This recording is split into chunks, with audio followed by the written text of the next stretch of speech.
نصف صوفی خواجہ محمد اکرام الدین۔ ادبی اور غیر ادبی تاریخ میں ایسی بہت سی شخصیات کی مثالیں مل جائیں گی جن کے والدین انہیں جو بنانا چاہتے تھے وہ نہیں بن سکے۔ بعض چاہتے تھے کہ ان کا بیٹا انجینئر بنے تو وہ وکیل بن گئے، کچھ کو وکیل بنانا چاہتے تھے تو وہ شاعر بن گئے، کسی کی تمنا تھی کہ ان کا بیٹا مولوی بن کر دین کی خدمت کرے۔ جن والدین کی خواہش اپنے بچوں کو دین کی خدمت میں لگانے کی تھی ان میں سے بیشتر دین کی خدمت میں کے بجائے بے دینی کے ساتھ ادب کی خدمت میں لگ گئے۔ اردو ادب میں اس کی نمایاں مثالیں موجود ہیں۔ البتہ کچھ لوگ ایسے ہیں جو دین اور ادب کو ساتھ لے کر والدین کی خواہش کا بھی لحاظ رکھتے ہیں اور اپنا دل بھی نہیں مارتے۔ ہمارے ایک عزیز ہیں جن کا نام خواجہ محمد اکرام الدین ہے۔ دینداری اور دنیا داری دونوں کو ساتھ لے کر چلتے ہیں۔ یوں تو عمر میں ہم سے کافی چھوٹے ہیں لیکن نام ایسا رکھ لیا ہے کہ بلا وجہ احترام کرنا پڑ جاتا ہے۔ والدین نے محمد اکرام الدین نام رکھا، آپ نے دور اندیشی دکھائی اور اس میں ہوش سنبھالتے ہی خواجہ کا اضافہ کر لیا۔ اب ہر چھوٹے بڑے کو خواجہ صاحب کہنا پڑتا ہے، اور جو ان سے ملا نہیں ہے وہ بزرگان دین کی طرح احترام کرتا ہے۔ یہ الگ بات ہے کہ ملنے اور برتنے کے بعد احترام میں کچھ کمی آ سکتی ہے، لیکن ایسا کم ہوتا ہے کیونکہ آدمی بااخلاق ہے۔ ہر بڑے کو بھائی جان کہہ کر مخاطب کرنے کی عادت ہے اور چھوٹوں سے محبت کرنے کی۔ ہاں تو میں کہہ رہا تھا کہ عموماً اولاد وہ نہیں بن پاتی جو والدین چاہتے ہیں۔ خواجہ اکرام الدین کو ان کے والد چاہتے تھے کہ بیٹا دین کی خدمت کرے۔ وہ خود متقی پرہیزگار تھے، تصوف سے رغبت تھی، صوفیانہ مزاج تھا۔ اکرام الدین سے بھی یہی امید تھی، اس لیے مدرسہ شمس الہدیٰ میں بھیج دیا، جس طرح ہمارے استاد ڈاکٹر تنویر احمد علوی کو ان کے والد نے دیوبند بھیج دیا تھا، لیکن وہاں کا دیو علوی صاحب کو بند نہ کر سکا۔ خواجہ اکرام کو بھی مدرسے کی پابندیاں روک نہ پائیں اور انہوں نے دن میں دین اور شام کو دنیا دیکھی۔ یعنی ایک دوست کی مدد سے ایک شبینہ اسکول میں داخلہ لے کر 10ویں جماعت بھی پاس کر لی۔ بس پھر کیا تھا، راستہ مل گیا۔ ابا نے مولوی بنانے کے لیے مدرسے میں بھیجا تھا، بیٹا ایک سند اور لے آیا، یعنی ایک ہاتھ میں قرآن دوسرے میں سائنس۔ نہ صرف یہ بلکہ والد سے کالج جانے کی اجازت بھی چاہی۔ قیافہ شناس اور مزاج شناس بزرگ باپ نے بیٹے کے ارادے دیکھ کر انتقال سے قبل یہ سوچ کر اجازت دے دی کہ ایسا نہ ہو کہ زندگی بھر اس کشمکش میں رہے کہ ابا کی اجازت نہیں مل پائی تھی۔ وہ جان گئے کہ جب بغیر بتائے 10ویں پاس کر سکتا ہے تو آگے ضرور کچھ نہ کچھ کرے گا۔ ادھر والد اللہ کو پیارے ہوئے، ادھر خواجہ اکرام الدین کالج کے پیارے ہوئے، اور اتنے پیارے ہوئے کہ امتیازی نمبروں سے دنیاوی تعلیم کی سیڑھیاں چڑھتے چلے گئے۔ مدرسے کا بھرم رکھنے کے لیے داڑھی رکھ لی تاکہ ابا کی روح کو تکلیف بھی نہ ہو۔ کیا وہی جو دل نے کہا، دل میں کچھ اور تھا۔ علی گڑھ اور جامعہ ملیہ اسلامیہ جیسی یونیورسٹیوں کو چھوڑ کر ایسی یونیورسٹی کا انتخاب کیا جس کی دینداری اور دنیا داری کے بارے میں سب جانتے ہیں، جہاں کا ماحول پرفضا ہے، قدرتی نظارے ہیں، ہر طرح کی آزادی میسر ہے، چاہے ہرنوں کی طرح کلیلیں بھریے یا کوئل کی طرح کوکیے۔ خواجہ اکرام الدین گاؤں سے پٹنہ کے راستے دہلی آئے تھے۔ جواہر لال نہرو یونیورسٹی میں انہیں گاؤں کی ہریالی بھی مل گئی اور پٹنہ کی بھاگتی دوڑتی زندگی بھی۔ بس انہوں نے پیچھے مڑ کر اس خوف سے نہیں دیکھا کہ کہیں مدرسہ شمس الہدیٰ کے مولوی انہیں پکڑ کر نہ لے جائیں، بلکہ انہوں نے ایک طویل القامت پٹھان کے دامن میں پناہ لی، جنہیں دیکھ کر مولوی بھی دور بھاگتے تھے۔ ہماری ملاقات خواجہ اکرام الدین سے اس وقت ہوئی جب وہ دہلی یونیورسٹی کے شعبۂ اردو میں ریسرچ ایسوسیٹ کی حیثیت سے آئے۔ غالباً یہ 1994 کی بات ہے۔ اس سے پہلے ملاقات کی کوئی وجہ ہی نہیں تھی۔ وہ جواہر لال یونیورسٹی میں طالب علم تھے، ہمیں شعبۂ اردو میں تدریسی خدمات انجام دیتے ہوئے تقریباً 10 سال گزر گئے تھے۔ خواجہ اکرام نے طالب علمی کے زمانے میں کوئی ایسا اچھا برا بڑا کام انجام نہیں دیا تھا جس کی وجہ سے اچانک مشہور ہو جاتے یا تمام اساتذہ کی نظر میں آ جاتے۔ البتہ پروفیسر نصیر احمد خان کے ساتھ رہنا ضرور ایک کارنامہ تھا۔ نصیر صاحب سے ہمارے رشتے بہت اچھے ہیں۔ ایک تو وہ علی گیرین ہیں، دوسرے استاد محترم پروفیسر قاضی عبدالستار کے چہیتے ہیں۔ دوران تحقیق کبھی نصیر صاحب کے گھر پر خواجہ اکرام سے ملاقات ہوئی ہو تو ہوئی ہو، اس لیے کہ بہت سے ریسرچ اسکالر آتے ہیں۔ شعبۂ اردو میں یہ دوسرے خواجہ آئے تھے۔ پہلے خواجہ تھے پروفیسر خواجہ احمد فاروقی۔ جب ہم دہلی آئے تھے تو معلوم ہوا کہ دہلی 22 خواجہوں کی چوکھٹ ہے، یعنی دلی میں 22 بزرگان دین کے مزارات ہیں۔ اردو والوں نے خواجہ احمد فاروقی کو دہلی کا 23واں خواجہ کہنا شروع کر دیا، اس لیے کہ خواجہ احمد فاروقی نے دہلی میں اردو کے فروغ میں اہم کردار ادا کیا تھا۔ میرے خیال میں خواجہ اکرام الدین 21ویں صدی میں دہلی کے 24ویں خواجہ ہیں۔ خواجہ اکرام الدین نے دہلی یونیورسٹی میں 5 سال گزارے۔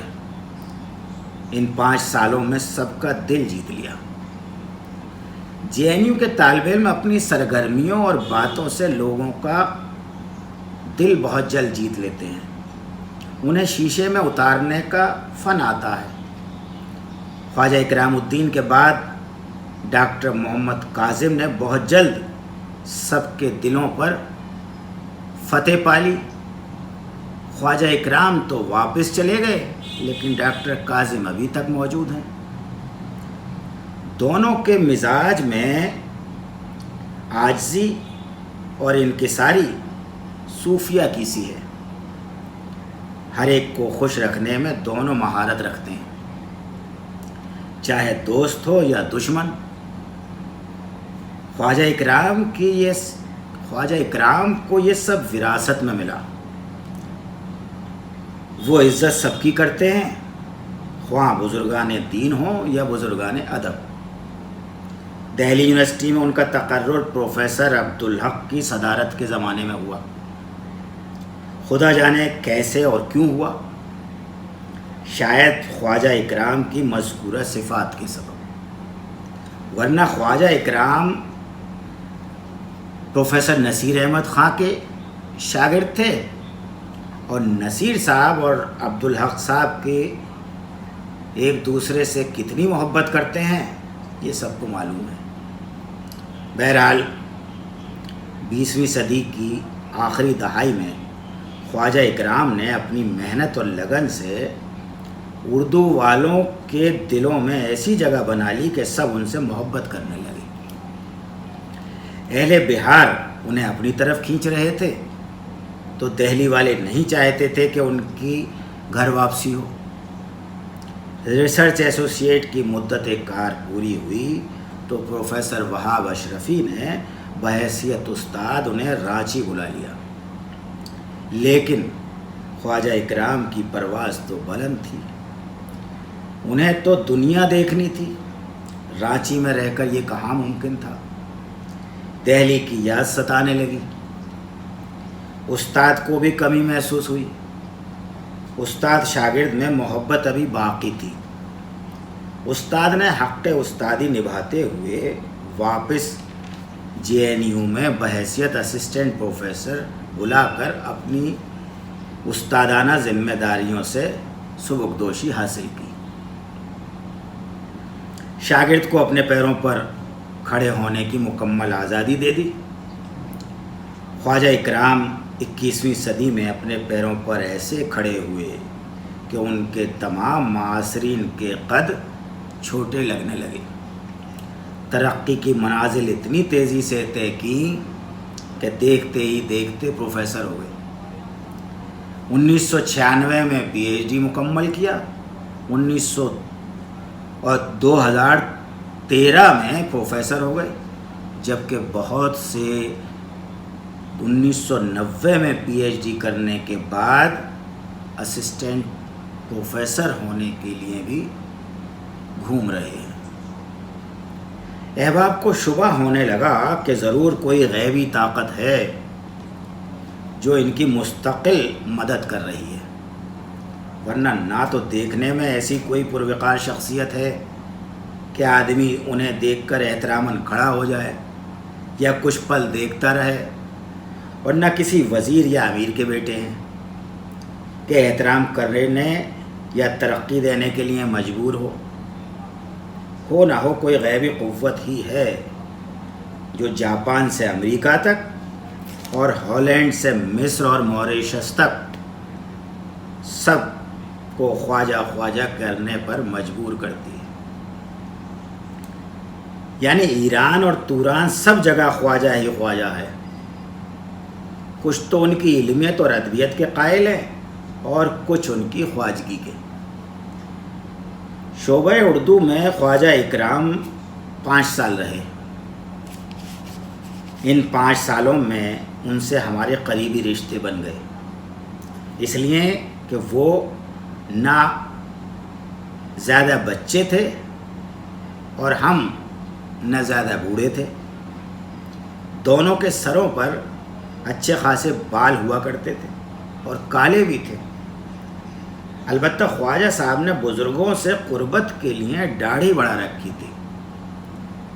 جیسی داڑھی اس زمانے میں تھی آج بھی ہے، البتہ رنگ بدل گیا ہے۔ ان کی داڑھی میں ایسی اشتراکیت ہے کہ اس پر کسی مذہب کا لیبل نہیں لگا سکتے۔ فقط لباس کی تبدیلی سے وہ ہر فرقے میں شمار ہو سکتے ہیں۔ یہی ان کا سیکولرزم ہے جو خانقاہوں کا وصف ہے اور JNU کی دین ہے۔ ہمارے اور خواجہ اکرام الدین کے تعلقات کی سلور جبلی ہو گئی، یعنی 25 سال بیت گئے۔ گزشتہ 20 سال میں خواجہ اکرام الدین نے بہت تیزی سے ترقی کی۔ یوں بھی خواجہ اکرام بہت تیز چلتے ہیں۔ چلتے وقت اکثر ان کے ہمراہی ان کے ساتھ دوڑتے ہوئے محسوس ہوتے ہیں۔ پیدل چلنے یا گاڑی چلانے دونوں ہی میں رفتار تیز ہے۔ طبیعت میں کچھ بے چینی سی ہے۔ کرسی پر بیٹھتے بیٹھتے چلتے ہوئے محسوس ہوتے ہیں۔ ذرا دیر میں کھڑے ہو جاتے ہیں۔ سامنے بیٹھے طلباء بھی احتراماً کھڑے ہوتے ہیں، خواجہ پھر بیٹھ جاتے ہیں۔ اسی اختلاجی صفت کے سبب متعدد ممالک کا سفر کر چکے ہیں۔ اتنے کلومیٹر کا سفر ابن بطوطہ نے بھی نہیں کیا تھا۔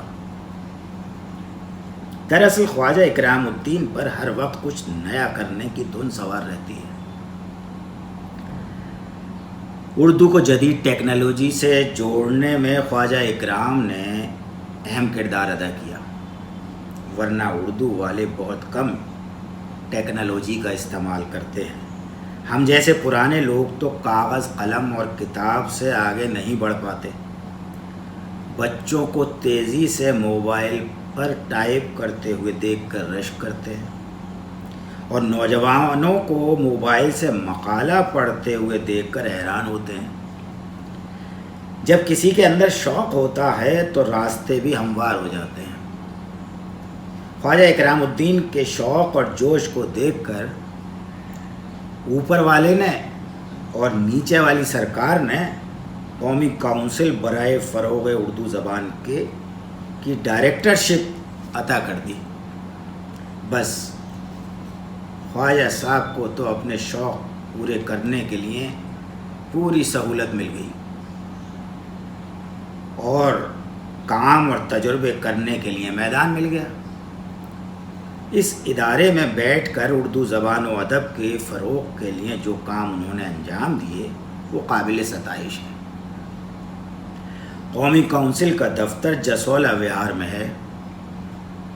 جسولہ وہار ہمارے گھر سے زیادہ دور نہیں، پیدل بھی جا سکتے ہیں، لیکن خواجہ اکرام الدین کے آنے سے پہلے کبھی نہیں گئے، بعد میں بھی شاید 1 یا 2 بار ہی گئے، کبھی ضرورت ہی نہیں پڑی، نہ انہیں ہماری اور نہ ہمیں ان کی۔ خواجہ اکرام نے قومی کونسل میں رہ کر اردو کے حوالے سے سب کا کام بھی کیا اور سب سے کام بھی لیا، کامیاب سیمینار کیے اور کارآمد کتابیں شائع کی۔ گزشتہ 2 دہائیوں میں خواجہ اکرام الدین کے نامہ اعمال میں تقریباً 2 درجن کتابیں اور 1.5 درجن سے زیادہ انعامات لکھے جا چکے ہیں۔ سیمیناروں اور کانفرنسوں کا تو شمار ہی نہیں۔ خدا جانے سیمیناروں میں اس قدر بلائے جانے کے پیچھے کون سی قوت اور لوگوں کی کون سی مجبوری کار فرما ہے۔ مجھے تو اس میں بھی کسی غیبی طاقت کا دخل معلوم ہوتا ہے، ورنہ خواجہ اکرام ابھی اتنے بزرگ تو نہیں کہ ہر جگہ صدارت اور افتتاح کریں۔ یہاں خواجہ اکرام کی دور اندیشی کی داد دینی پڑتی ہے، یعنی نام میں خواجہ کی اضافت نے انہیں بزرگی کا درجہ دے دیا۔ اب کتنے ہی جوان بننے کی کوشش کریں، لوگ تو بزرگ سمجھنے لگے۔ ان کے طالب علم بھی کسی پیر کی طرح ان کی عزت کرتے ہیں، ہم وقت مریدوں کی طرح ان کے اطراف جمع رہتے ہیں۔ ہندوستان کے طلباء میں خواجہ اکرام الدین جس قدر مقبول ہیں، اس سے کہیں زیادہ غیر ملکیوں میں ان کی مقبولیت ہے۔ اس کی وجہ خواجہ اکرام کی جدید ٹیکنالوجی سے واقفیت بھی ہے۔ وہ دہلی میں بیٹھ کر بھی غیر ممالک کے طلباء کو اردو کی تعلیم دینے میں مہارت رکھتے ہیں۔ خواجہ اکرام غیر ملکی لڑکیوں کی اردو تعلیم پر زیادہ توجہ دیتے ہیں، کیونکہ وہ جانتے ہیں اور مانتے بھی ہیں کہ ایک عورت کے تعلیم یافتہ ہونے سے پورا خاندان تعلیم یافتہ ہوتا ہے۔ یعنی ایک خاتون اگر اردو سیکھتی ہے تو گھر کے دیگر افراد بھی اردو سیکھیں گے۔ خواجہ اکرام کا یہ مشن مصر، ایران اور ترکی میں بخوبی انجام پا رہا ہے۔ خواجہ اکرام کی عادت و اطوار میں اور اعمال دیکھ کر ایک بات کا مجھے یقین ہے کہ ملازمت سے سبکدوش ہونے کے بعد بھی ان کا بازار ہمیشہ گرم رہے گا، پر رونق رہے گا۔ ابھی جز وقتی صوفی ہیں، سبکدوشی کے بعد کل وقتی ہونے کے امکانات ہیں۔ ان کے مریدین کی تو ملک اور بیرون ملک کمی نہیں ہے۔ مرید بننے کے لیے کسی صنف کی تخصیص بھی نہیں۔